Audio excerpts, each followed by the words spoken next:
Well, it's great to see everyone here. This is a fantastic group.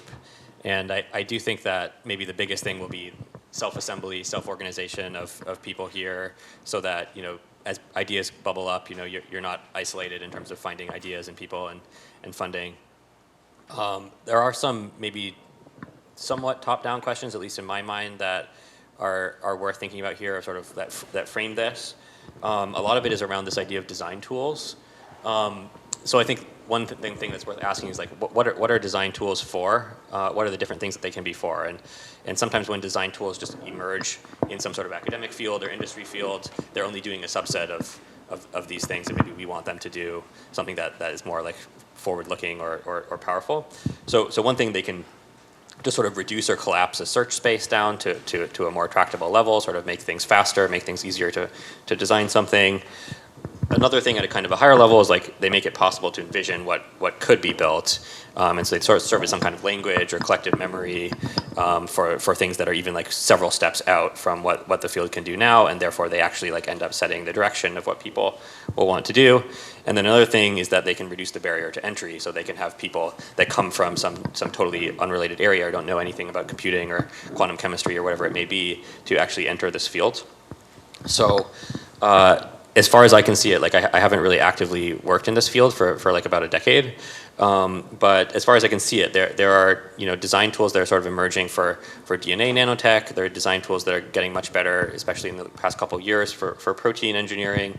But like what is actually molecular machines, quote unquote, as a field need in terms of design tools? That's super not obvious to me.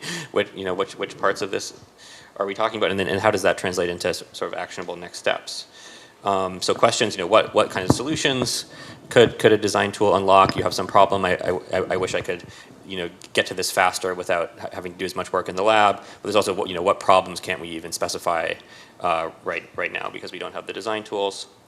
So this is probably completely wrong, but this is sort of my I just took 5 minutes. I was trying to think through where do these different fields stand in terms of how much are they design limited or design tool limited. I think there was a time in DNA nanotech, for example, where you kind of had to be like a genius basically to come up with a structure that had more than 10 DNA strands in it, and so there was a time when it was sort of very design tool limited. Then DNA origami was a really big shift in that, and sort of tools around that, and just the simplicity of DNA origami as a process has sort of unlocked this point where it's maybe more limited by other things, by experiments and characterization, other types of things. And so now it's doing really well, but then kind of what's the next step? Protein engineering, as far as I can tell, it's just been sort of design tool limited all throughout. There's this vast space, but maybe just in the past couple of years, starting to be more limited by the assays. If you think you made the right thing, but can you actually characterize that you did in fact make the right thing?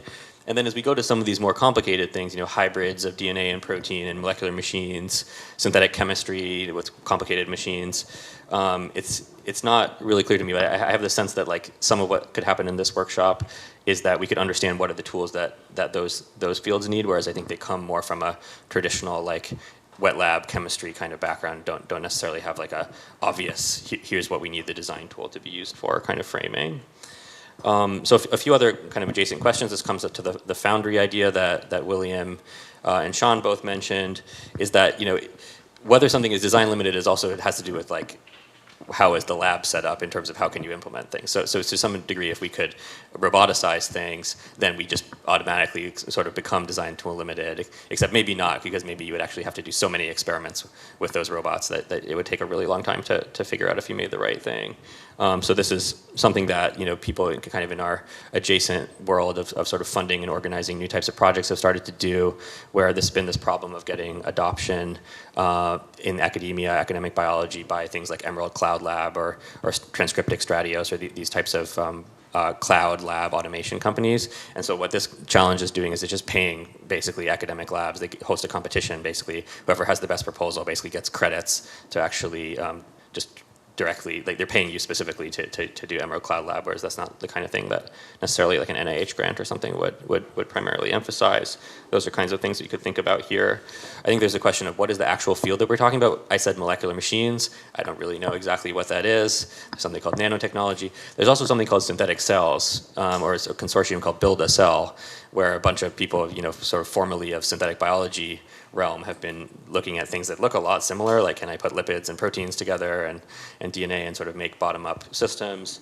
So that field is also really looking for its next step. It's not clear if it's the same design tools or different design tools. Likewise, a bunch of things in material science.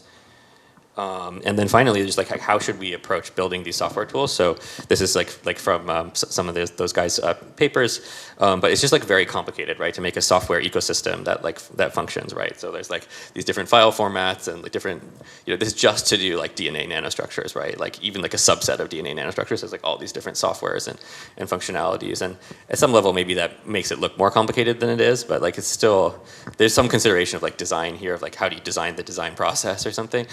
So those are all some thoughts about things that this workshop could start to surface in terms of ideas. Wonderful, thank you. All right, thanks a lot, Adam. Great.